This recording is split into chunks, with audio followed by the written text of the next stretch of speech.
आउ होई पारिबनी भोजी भात तल बालीजात्रा पड़िया उपर बालीजात्रा पड़िया किंबा ख्रिस्टियान पड़िया रे आउ कौनसी प्रकार बणभोजी होई पारिबो नाही। किछि असामाजिक तत्व तथा विशृंखलित युवक युवतींक पई एभली निष्पत्ति नेबाकू बाध्य होईछि कटक महानगर निगम। एसबु अंचल में भोजी करबा पई निषेध करिछि सीएमसी। ए निर्देश को अमान्य कले दृढ़ कार्यानुष्ठान ग्रहण कराजिबो। तेबे ए नै कटक डीसीपी को मध्य अवगत करा जायतिबा सूचना दैछन्ति कमिश्नर। पिकनिक परे मद बोतल प्लास्टिक ग्लास रे भर्ती होईछि पूरा पड़िया।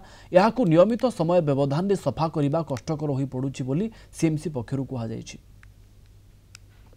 ऊपर बालीजात्रा तल बालीजात्रा एवं ख्रिस्टियान पड़िया यही जो तीन जगार माने खुला पड़िया अच्छी लोक मैंने चल प्रचल करेंगे बसा उठा करेंगे सब करेंगे किंतु ता न ही असामाजिक युवक माने युवक युवती माने संध्या बेले राति जाइक से बसा उठा करुचंती मद्यप पान करुचंती एवं से परिवेश को नष्ट करुचंती ताकू प्रोहिबिटेड करिया पई आज मु से सब ये को प्रोहिबिटेड एरिया बोली डिक्लेयर करिछि एज कमिशनर ऑफ सीएमसी।